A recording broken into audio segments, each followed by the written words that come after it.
Ladies and gentlemen, welcome to the Bullpen.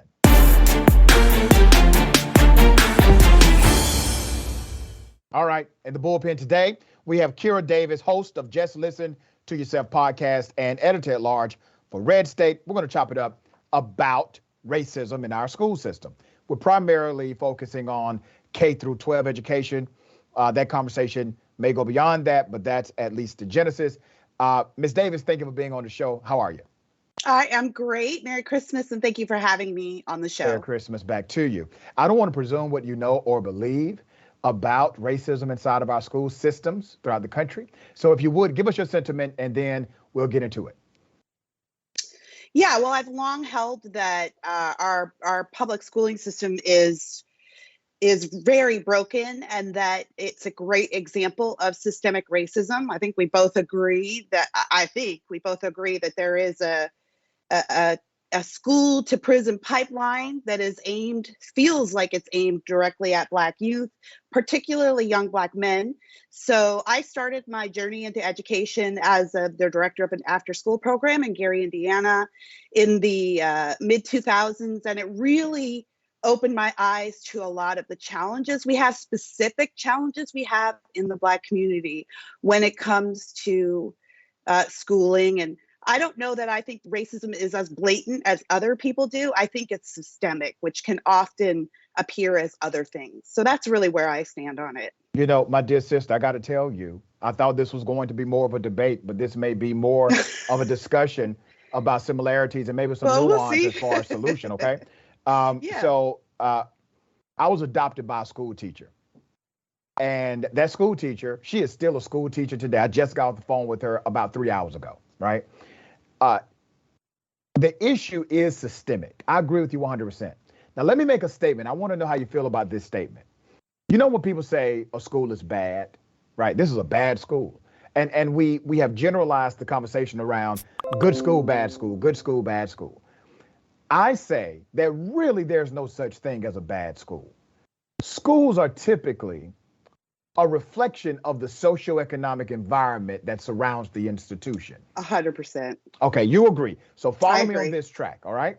Okay. One of the systemic failures of our remedy phase of trying to make sure we have corrective measures in these school systems is the lack of holistic communication and a deconstructing of harmful models between school system and the local government or the surrounding community. Would you agree with that? Yeah, I would put emphasis on the surrounding community. And I think that this is an issue of, and I think this might be where we might disagree on solutions, because I do think that part of the issue of systemic racism here is how we fund the schools, right? I mean, if you put a school in a poor neighborhood, that tax base is going to be low. And isn't it interesting now that we force our kids into the districts based on their zip codes? And oh, by the way, Black people are some of the poorest and most economically disadvantaged people in the nation. And we have been since the start of this nation when we were taken here against our will. So the whole system from the start is set up on faulty ground. And so I don't think that schools do, or I should say the system does enough to communicate with parents and the people in the communities about what they need and the challenges that they have. This is what really moved me when I started getting into education. You know, parents and grandparents, I lived in a community where there were a lot of grandparents raising their kids, and a lot of grandparents who had, sixth grade, fifth grade educations. They didn't know how to advocate for themselves or their students within the public school system. They were really victims of a system that was set up not to listen to them and not to give them success in the first place. So I was somebody who would go in and advocate for them and talk about what solutions they could have for their children.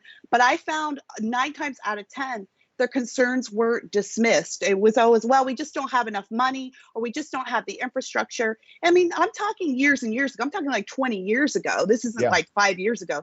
So this is something that has been going on for a long time. We definitely agree there. Yeah. So let's talk about the racism that's actually racism, not systemic, but racism in the school system. When we talk about systemic, we're talking about institutions, processes protocol, things like that, because they impact outcome. And you don't need to be racist in order to be part of systemic racism. As a matter of fact, that's usually how it permeates. Individuals who are unaware of their bias continue to engage in ways that create unequal outcomes because they're not aware of their own implicit bias.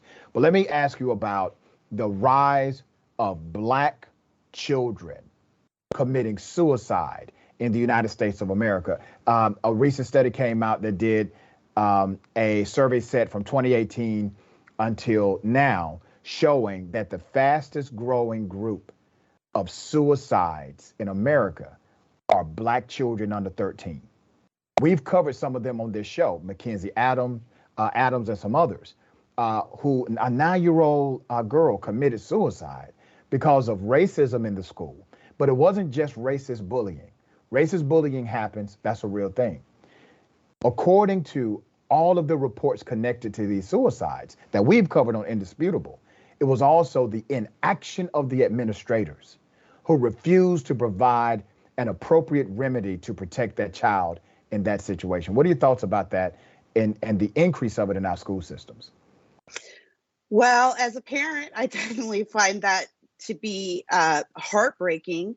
I don't think it's helping that over the last year and a half, we've kept kids out of school when a lot of kids really depend on school for social interaction and maybe getting out of home situations that aren't that great. But the other thing is that the stress on children is very real. And I don't think we have the apparatus in the public school system to deal with this. As you said, there are cases where the administration was ignoring kids. I'm an example of this, to be honest. This is how I grew up.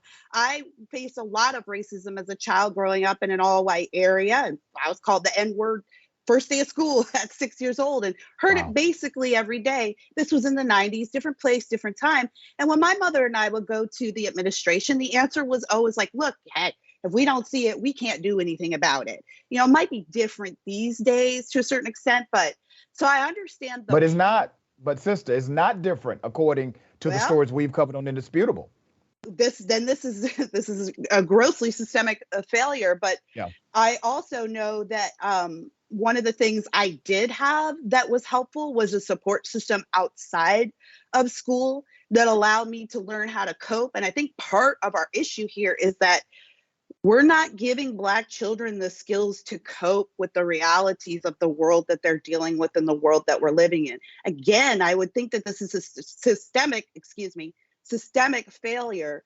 But I mean, it's so much more nuanced than that, isn't it?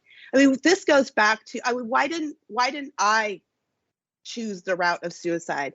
Well, I had a family structure that was set up to give me a safe place to go. I had a faith that really instilled in me the value of my created being. You know, there are things that I feel like we're losing in our communities that are going to be vital to giving our kids the skills they need to deal with all of the crap that comes. Ms. Davis, let me say something to that, because I don't necessarily disagree with you.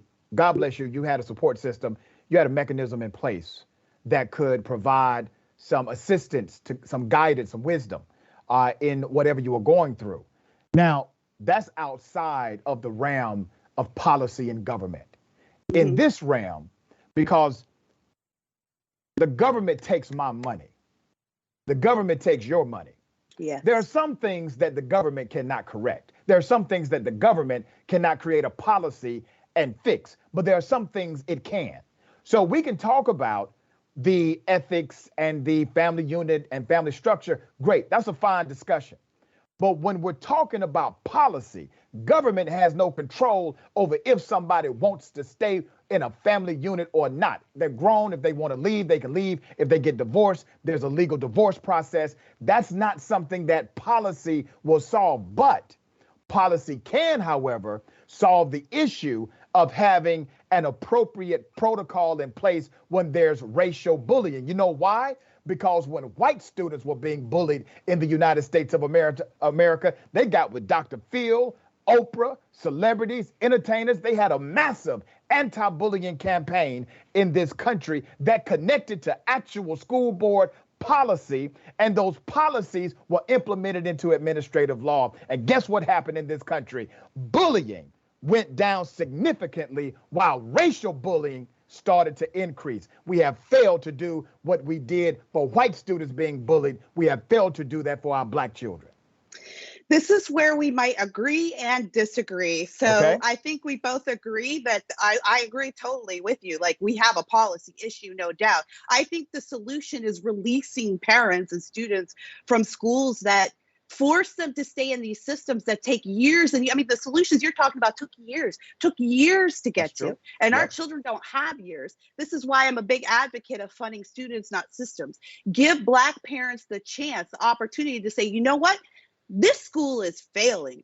This school has absolutely no interest in saving my child. This school has absolutely no interest in looking into our lives and seeing the challenges that my young Black son has. Let me take that money and put him in a school where Black children are valued, where Black children are accepted, where Black children do excel because they're looked at as valuable members of society and not just another statistic in the classroom. You know, the formula has to be just right. So I'm going to read some data to you that's based on the school choice and the voucher system program. All right. So this is what we know. This is what we've been able to collect. So 2 years after the program, all right, is implemented, typically, this is an average, a student who started at the 53rd percentile actually dropped on average to around the 37th percentile, primarily in math. By and large, those negative effects persisted throughout a 4-year period for math and science. In Indiana, specifically, students in their voucher program for school choice saw initial dips in math that persisted for 4 years. An earlier version found the same exact evidence. An Ohio study showed that after 3 years into the program, the negative impact of students who enrolled into these other schools, they started to fail based on the academic rigor of the program. Here's the disconnect. And I understand what you're saying, because I actually think choice is good. But the disconnect is this. You take a student, you give them a voucher, you tell them go to this particular school, and if that particular school is still engaged in systemic racism, if that particular school, they don't understand the dynamic. Don't tell them to go to the school. The parent chooses the school. Well, true, they do. The parent can choose it. But so the parent can decide if the school is meeting the kid's needs or not. Hear me out. It's not an issue of an administrator telling them. Hear me out, sister. If that institution, but I just want you to frame what school choice is I'm going to frame it the way I choose to frame it, madam. Debate it correctly. You don't get to tell me how to frame anything here. I'm not trying to tell you what to do. All right. I'm just trying to establish a base for us to work from. A student goes to an institution because they think this institution is going to be the great Hail Mary. It's going to be the great savior for. Well, maybe they just think it's going to be better.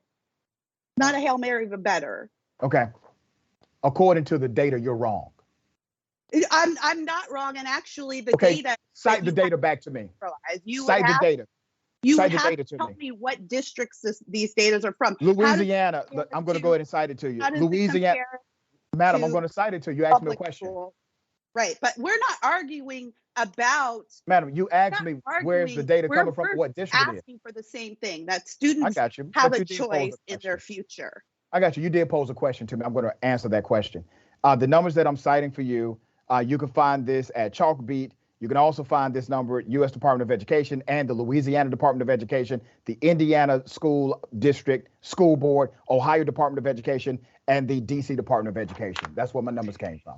If you talk to parents, do you think parents of Black students prefer to stay in the public schools? And do you think that they're getting the choices that they want? I'm not arguing. I'm going to answer that question because I will answer that. I'm not arguing against public schools, actually. I'm not. What I'm arguing for is Black parents being able to decide that where they live, their schools are failing them. And in ways that you and I both agree on. In racism, in education, in feeling safe. You know, I lived in that school district. Let me answer that. I lived across the street from my elementary school, and I drove my kids to private school every day when we lived in the inner city. So let me give you my answer to your question. How we disrupt this system. Right. Let me give you my answer to the question. I do believe that school systems need to be more congruent to the growth and development of our children holistically. It's not just academics, but it's a lot involved in that. I think we have created a structure in this country where we act as if these new things like a voucher or the ability to transport to a private school solves the problem when the data says it does not solve the problem for Black and brown children. There's For many, plenty of data out there that Ma'am, says opposite. You can go to edchoice.com and find the data on there. You can go to Cal Policy Center. Adam, They have tons of data. I'm talking overall data. Listen, I've done this for years. I have too. I've been a school choice advocate for 20 years. The data says that without the proper prerequisite training or curriculum intervention, students that simply transport to another school fail on average. That's a problem. Well, we have a current failure rate of Black males in public education system at almost 50%. So obviously something different needs to be done. And my proposition something different does need to be done. It's just saying that we fund the students and not the school. We need to focus on public education. If school costs $20,000 a year here in California, what could you do with that $20,000 as an individual parent? I mean, we're almost last. I understand your point of view. It's not as if I don't get where you're coming from. But the data that you all have produced through school choice does not equate to what you said the program would do. Listen, I'm out of time. We have another show coming up after mine. I will invite you back to the program, okay? Please do. Check your schedule. See if you can get back early 2022, because I know you're going to have a great Christmas, all right? Happy New Year. Thank you so much.